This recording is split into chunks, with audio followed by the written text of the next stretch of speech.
So I'm Charlotte Ainsley. Great to see so many familiar faces in the room, and I am FOSI's UK and EU policy consultant. Been working with FOSI now for 4 years. It's my anniversary this month, so delighted to have the thank you. The perspective of UK, EU and the US as well. So lots of really important conversations and looking to always find common ground. We've heard a lot today about the role of parents. We've heard from very powerful statements from the young people themselves, and also from Ian, who always says really important things to all of us. Thank you, Ian.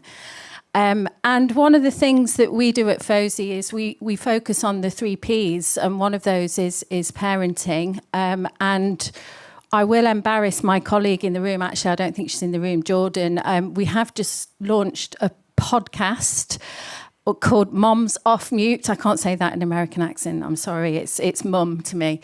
And we'd be delighted if any of you wanted to kind of join that podcast and talk to Jordan about some of the parenting challenges that we face in the online context.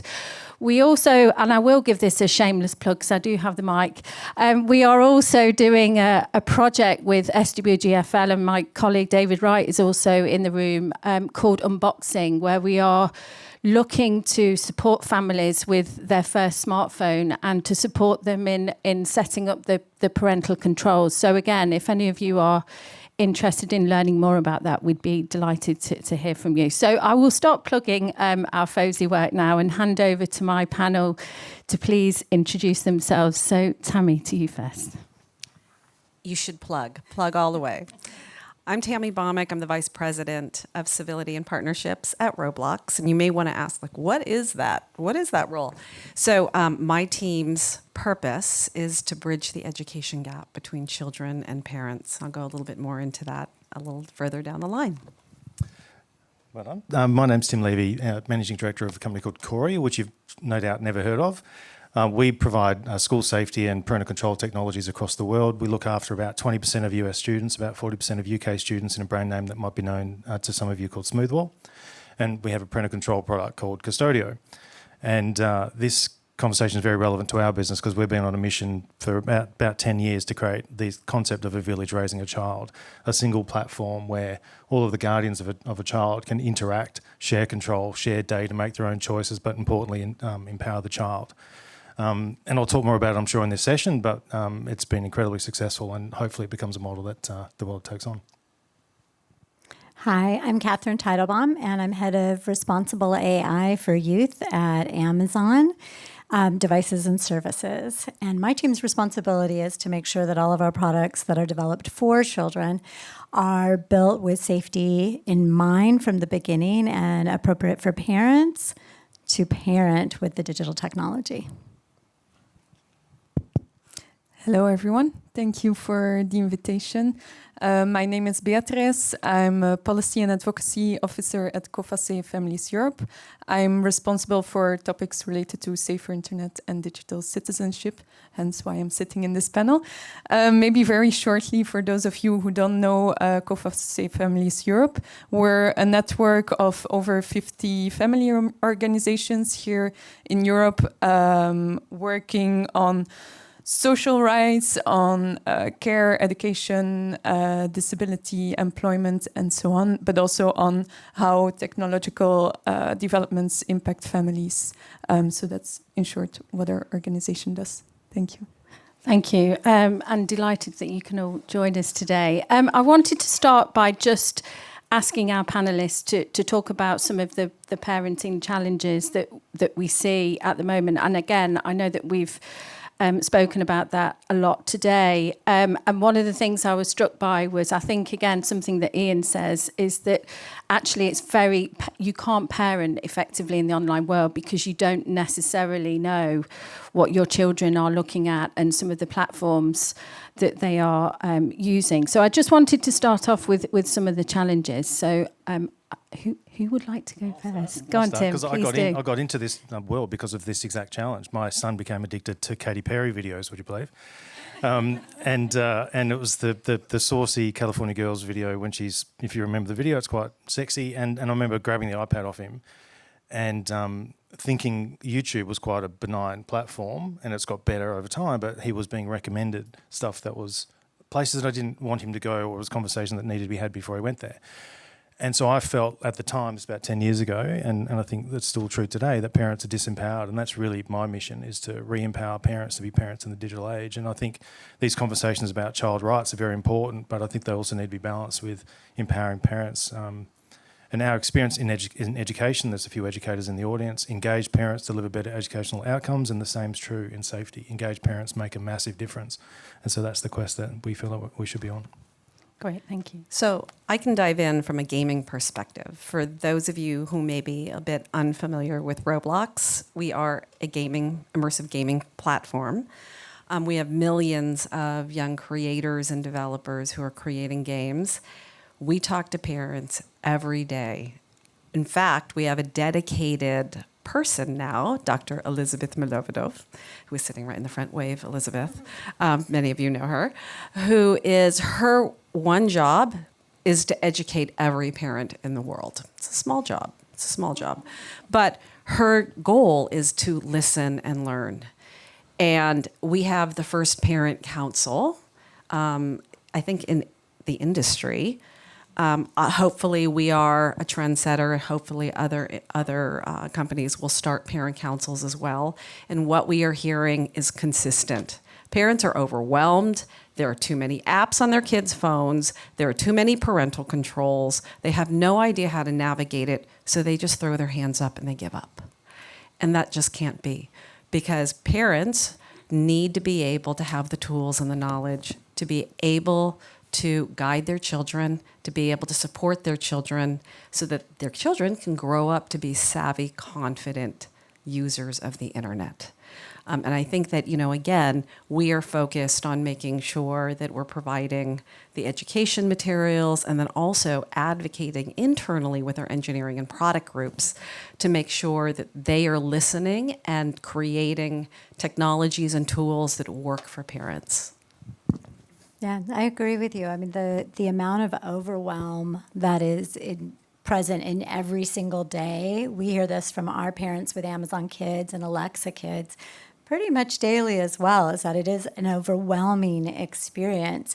But part of that overwhelm, and what I think is different or unique now, is pace. That's the word that I just keep coming back to. Things are happening so quickly. And on one hand, this is the most tech-savvy, digital native generation of parents that we've ever had. They are aware of how to use the technology. I think someone mentioned earlier, the iPhone is about 20 years old. These are people who grew up with technology, with the ability to do apps, who are savvy about privacy controls and settings. So it's not necessarily about adding yet another setting or adding another control. It's about thinking about, if things are moving so quickly and parents have so little time, how do we as industry make it easy for them to parent? One thing I've always thought helped a lot was a shift from thinking about how to top-down parent, the parent having to set the controls or take away the phone, whatever the hard limit is, and encouraging parents to play with their kids, whether it's a game, whether it's co-viewing on one of our videos through Amazon Kids Plus, or we have a story writing experience called Stories with Alexa, and parents are very actively co-writing stories with their kids and learning about the new technology, learning about generative AI together. The best way to understand where the risks is to play together, get to know the technology, and have those small conversations starting when your child is very, very young. Thank you, Catherine. Beatrice, in your context and your work with families and parents, what are some of the sorts of challenges that come through? So I think my first point that I wanted to mention is also that parents and caregivers, they've told to us that they are very overwhelmed, and especially because things are happening so fast, innovation is happening so fast, that it's impossible for them to keep up. I cannot use in my pitch that I'm a parent myself. Even I, working full time on this topic, I can also not keep up with all the different features being added, different AI chatbots being added or being launched on the market. So that's the first thing that we hear. We had about a year ago, more or less, we did a couple of focus groups in 8 different countries with it was together with our members. In each focus group, there were parents, like about 10 parents and caregivers, and it was in light of the Better Internet for Kids strategy evaluation. And the thing that parents keep on telling is that they cannot keep up. But also, I think we cannot forget that the online environment and the physical environment, they are not two separate things. They are interconnected with each other. And there are a lot of other responsibilities that parents and caregivers also have. They need also in the physical environment, they need the time and resources to be involved in their children's life, to care for their children, and especially also to have these conversations with their children on their online behaviors, because parents and caregivers, they recognize that they have a responsibility to play and they want to play a responsibility, but there is a limit to the time and resources and also the knowledge that they have, because they often feel also powerless, seeing which impact that certain design choices have, and that there is a broad range of evidence what harmful impact that certain, it has been mentioned the whole day already, which certain addictive design choices have, which are the root causes of harm that we see. But they feel powerless because they don't see companies taking the proper measures to tackle those root causes. So that's also something that we hear, that families, parents, caregivers in general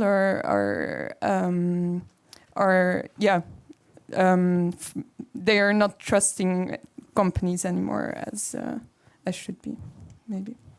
Can I? Yeah, sure, Can I dive into that? So I completely agree. I think that so earlier in the year, we announced mandatory facial age estimation.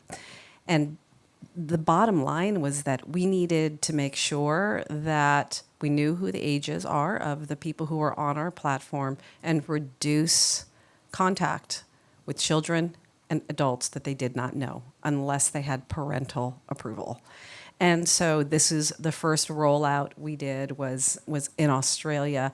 We actually, since we rolled this out, we have almost 80% facial age estimation in Australia, which is a very exciting thing for us because we're learning along with industry. This is the first time we've ever done this. And so listening to parents, learning from parents what they want. Again, they are overwhelmed by all the parental controls from all of the different apps. So we looked at it, how can we make things easier?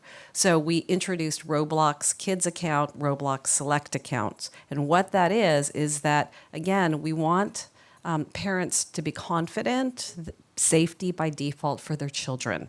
So ages 5 to 8, there is no contact. There is no conversation at all, again, unless a parent approves it. From 9 to 15, again, no contact, verified parental consent, as well as facial age estimation.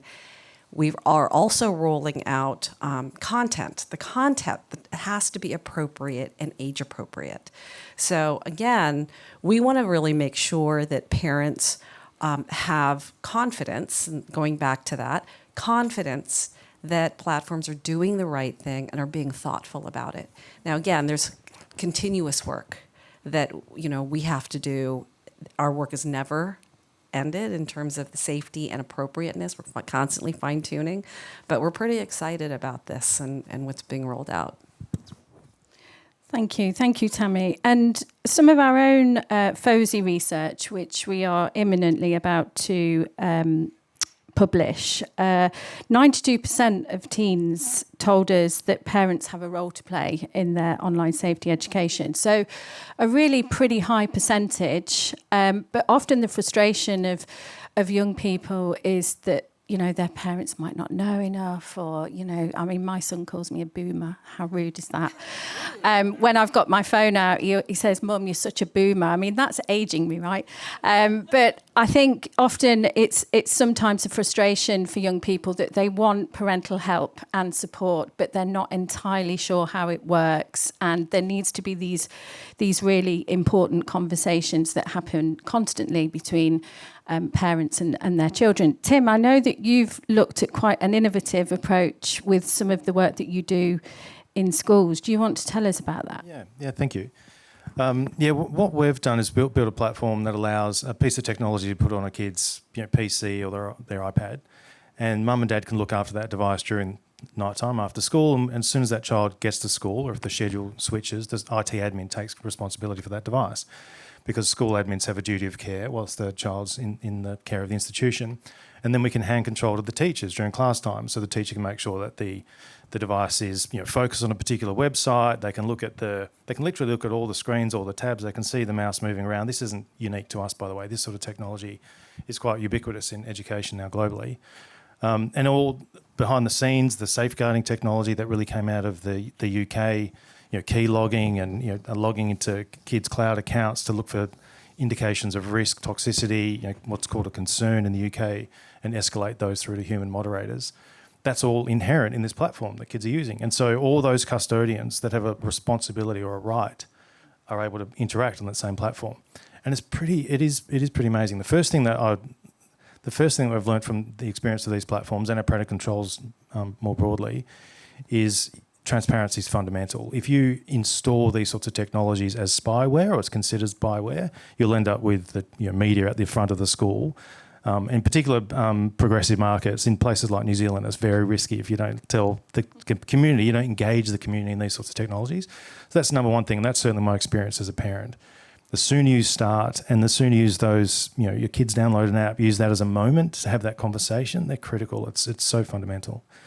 But the other thing we've found, we've got like 1.2 million kids on this platform, is that almost instantly as the school districts in the US launch this kind of community proposition that parents can now access these tools, even if parents aren't using them, we find a literal halving in the rates of toxicity in those schools instantaneously. Within 3 months, bullying collapses. And then we haven't done surveys to evidence this, but I think it's really just an expression of love. Kids want boundaries. They want to know that people are paying attention to them. So there's an instant reaction to that. And the other thing that is quite remarkable is the higher the uptake of parental controls in a school, obviously the much more magnified reductions in toxicity. Literally, there's an 80% reduction in toxicity in schools where there's 25% of parents engaged in the tool, and very little, like 10% reductions in schools where they've got less than 10%. So it's exactly what you expect. The village raises the child. The more engaged the parents, the better the outcomes. And we know that as humans, we know that as parents, and we're now seeing it through schools. Yeah, and having worked with lots of schools over the years, there's often a criticism from schools that parents aren't engaged enough in the conversation, and the translation between what happens in school and what happens at home is not as good as it could be, and actually bringing that together is a really useful way of aiding that conversation. Yeah.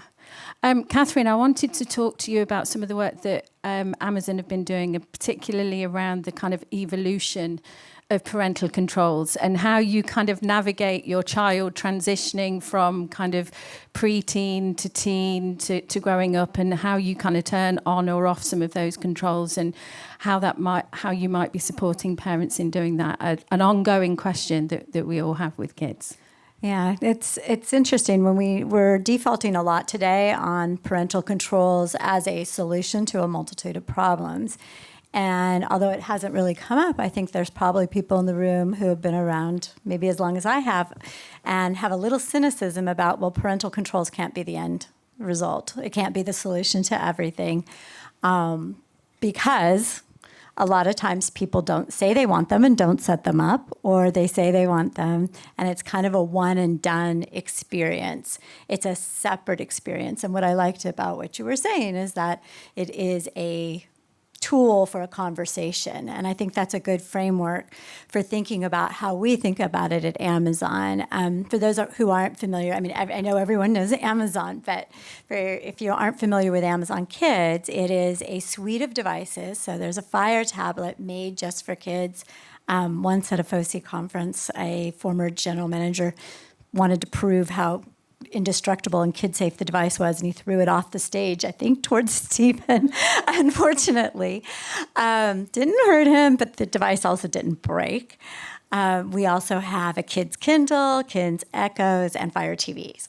Those products, those devices, those hardware are built from the ground up for kids, and they come with a subscription that includes age-appropriate content of all sorts, multimedia. So it's books, it's videos, it's games, it's creative tools that are generative AI. Now, I say all that to answer the parenting controls question about how do we help this conversation? Because our parent control comes wrapped around all of those experiences. Parents can access it through their Alexa app, through parents.amazon.com, through the Amazon Kids parent app. There's multiple ways, or on their desktop. And it offers conversation starters that enable parents to have conversations along the way, or to get information that they need in the moment that they need it. When I was teaching, we called it the teachable moment. Like, I don't need a lecture. I don't need 40 pages on an instruction guide.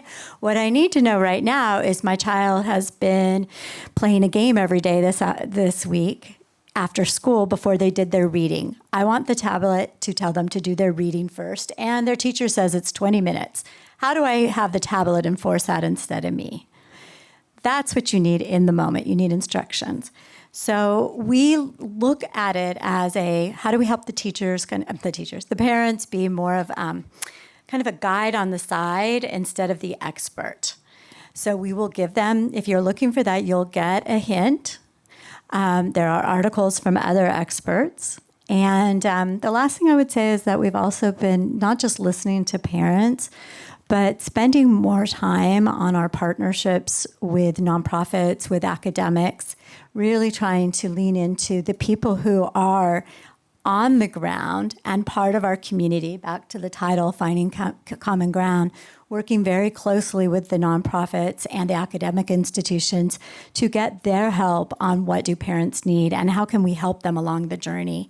We have a dedicated suite of products for kids. We want kids there so we can provide them with a safe and age-appropriate experience by design for all kids, not just the kid who has a parent hovering over them. Thank you. Just moderator privilege again, but just in terms of all of these great parental controls support that happen in service, in app, in gaming, and how do we bring all of that together to give parents a kind of more streamlined set of support, and how do we communicate that effectively with parents? Because I know that many parents in the room will face the challenge of having to set up individual parental controls on devices or apps or gaming platforms. I know there's been some attempts to kind of streamline some of these services. But Beatrice, I wondered if you wanted to talk a little bit about how we might find some solutions to kind of streamlining more of these sites and services for parents. Thank you. I think, first of all, parental control tools, they can be a support for some parents. But of course, again, I think it was also mentioned by Maxime earlier in one of the panels, it's putting the responsibility again on parents. I'm sure for some families it can be a conversation starter. The parental control tools also need to be privacy preserving and respect the rights of children as well and go with their evolving capacities. So I don't think that's the main support that we can give to parents. I think the responsibility really lies on the company and the company that puts out these online services products to make sure that these are safe before being launched on the market.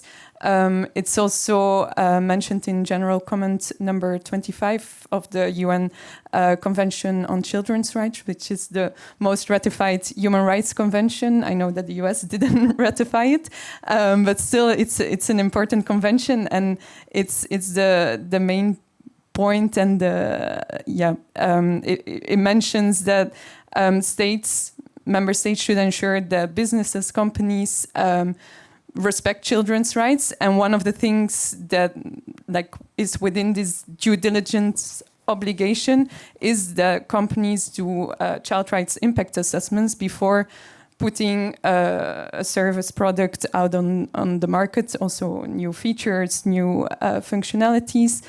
So I think that's what can be the main support for parents and caregivers, is that companies do these impact assessments, that these impact assessments are also transparent or are public for people to see. Maybe that's also something that increases the trust again from families, parents as well, if they see that a company has done a proper impact assessment and that a service product is safe.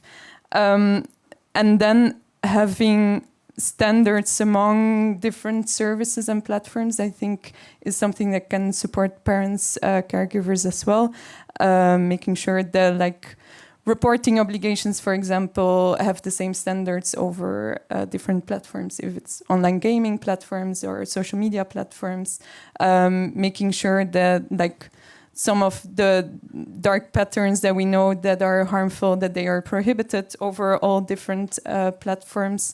But most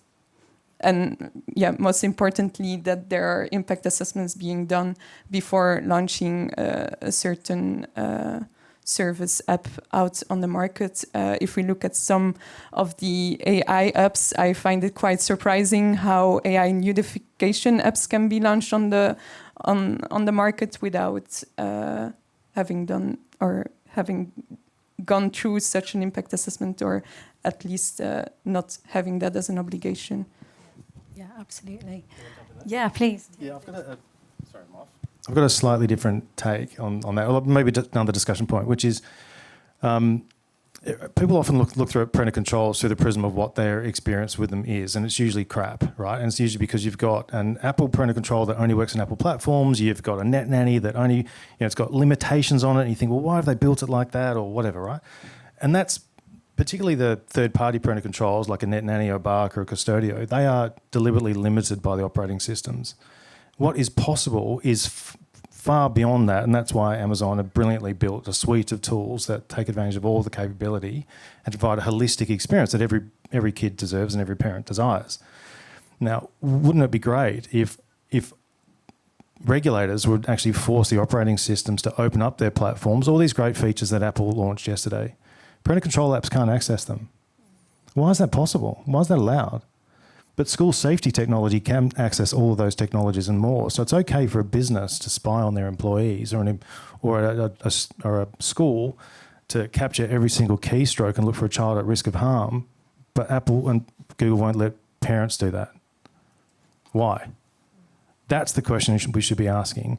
And so then you get into this debate about what's in the interest of child. And schools live and breathe that battle every single day, right? They're doing quite some invasive things to protect children. The safeguarding, again, developed through the outstanding work of DfE in the UK under Keeping Children Safe in Education. Built on this, in some view of the world, certainly 20 years ago, I would have seen it as quite invasive, but it is literally saving kids' lives every single day. And schools are having to make these decisions about what's in the interest of the child or the cohort of children that they have responsible for. And sometimes because of the limitation of the technology that we have access to, you're capturing data that you really don't want to collect. These are really tough choices, and it's very easy to stand back and say, well, kids deserve privacy, but kids die. It's tough, and I think what you have to do as a regulator, a person interested in the space, is to localise it, empower parents to make solid choices that are right for them, with full evidence for the purpose of making that decision. And particularly with schools, we work very extensively with schools to make sure that there is an evidential basis for the choices that they make, because they can get it wrong, and these are life-changing situations. So can I also add, so after many conversations with my tech colleagues, tech companies spend an inordinate amount of time and resources innovating and developing parental controls in their products. And I can tell you wholeheartedly that it's single percentage that actually use parental controls on these platforms.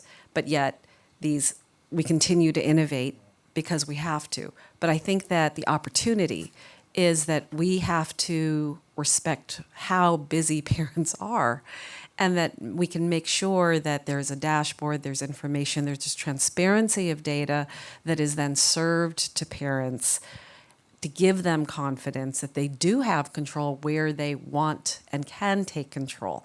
Now, we're talking about privilege, right? We're talking about privileged parents who are really engaged. But the reality is, most of the world, parents are super busy and they're trying to get dinner on the table. And so, again, making sure that we are continuing to innovate. Roblox is really investing on making sure that we're trying to do the right things to give parents confidence that don't have the time to go in and set up time limits, spending limits, like all of the things that we give parents access to be able to control. If they do nothing at all, we want to make sure that they have confidence that the content that their kids are having contact with, the communication that they're having contact with, is appropriate and safe. Can I add one thing to that? Now? Yeah. One thing to add, I agree with that. I mean, I think we do the parent dashboard because we have a strong relationship, and we're in a unique situation that way. We have a relationship with most of our parents already. But in addition to that, and probably more importantly, is safety by design. 12 years ago, we decided to invest, not me, I wasn't there then, but we decided to invest in building from the ground up devices and experiences that were age appropriate for children. And that safety by design is where parents have the trust in our products, in both the Amazon Kids devices as well as using Alexa with their children. It needs to be safe if they just turn it on and use the default settings. If they want to customize it, which I'm as surprised as you will be that our parents want to customize their experiences, and I have not experienced that in any other company or with any other ecosystem that I've worked on. But if they want to customize it, great, we're here for it, and it's our job to educate them. But if not, out of the box, turned on, first use for a child, it needs to be safe.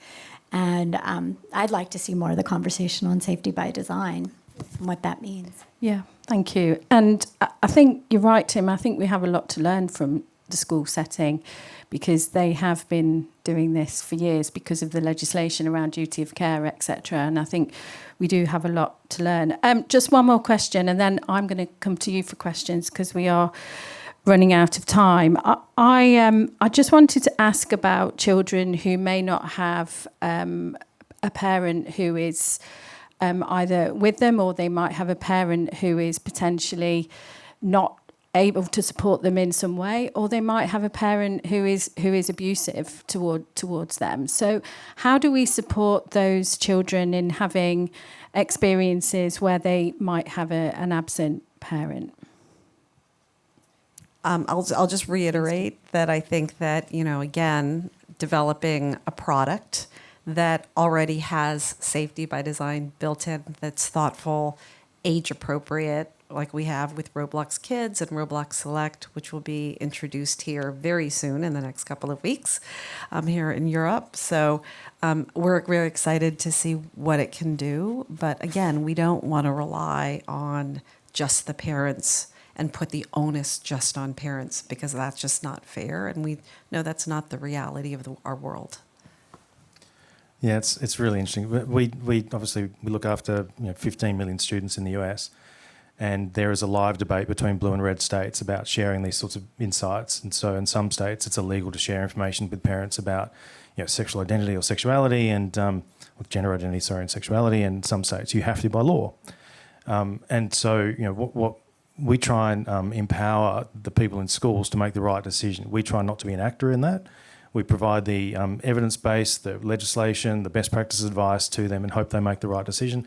Again, transparency in our view is critical in whatever decision that they make. And so they're the ones making those decisions that sometimes literally put kids in harm's way. And it's such a difficult problem, yeah. Very difficult.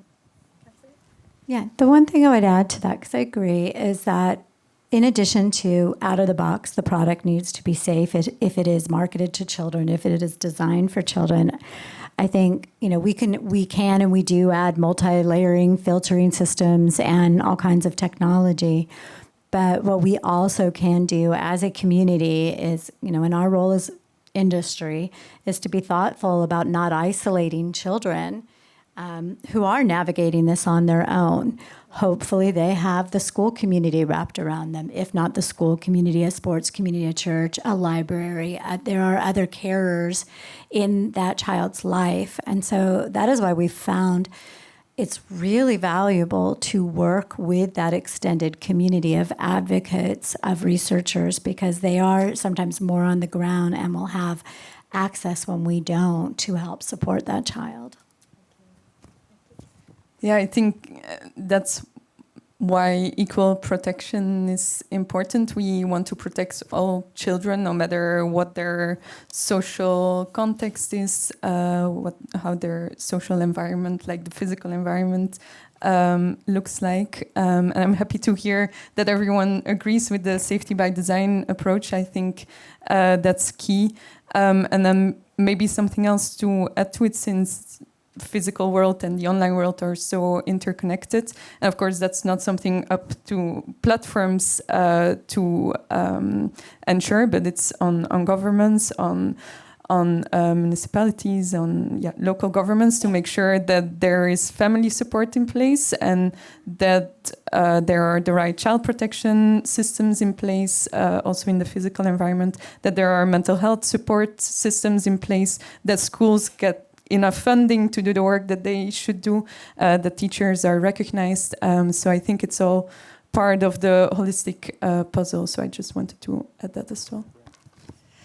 Thank you. Thank you so much to our panel. I think we have time for just one question in true style of today. So if somebody would like to ask a question. Yeah. Oh, thank you. Oh, hi, David. Hi, David Wright, SWGFL. Tammy, I'm always, it's always really disappointing. Oh, David. It's always really disappointing to hear such low take-up of parental control systems. And I know, in fact, I think it was this panel a year ago. I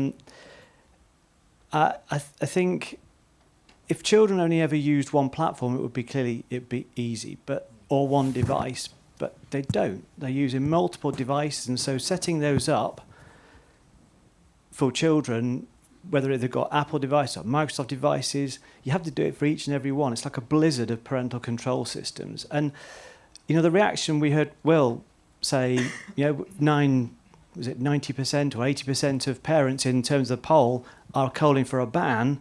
Isn't that something, kind of the catalyst enough to do something in terms of interoperability, that you just do this once for your child, not multiple times?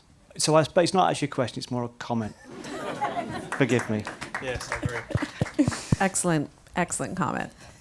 Thank you, David. Would any of the panel like to respond to that comment, not question? Yeah, I think I won't take up people's time, but we've launched the program I was talking about before in the early days in New Zealand. We got 100% of parents using parental controls. So there's clearly a desire for parents to use parental controls, but there is a frustration when they don't deliver. There's a frustration when kids hack around them, or they realise that they've got all these different devices or attack surfaces in the home. They've got it, or the cousin comes over with an iPad and blah, blah, all that stuff, right? And so David's absolutely right. If there was a single pane of glass, to use that expression, for the distribution of policies and the receipt of signals to intervene in your child's situation across all social media platforms and all devices, which, by the way, exists in business. Schools can do this, right? Schools can intercept messages, intercept kids going to YouTube and provide an age-appropriate version of YouTube. They can access kids' Google accounts and O365 accounts and see everything that's going online. So enterprises can do it. But if that was available, interoperable safety everywhere, you could QR code scan your way to protect every single device in your home. I believe parents will take it up en masse. Thank you. And thank you very much to our panel. I will hand back to Stephen. Round of applause, please.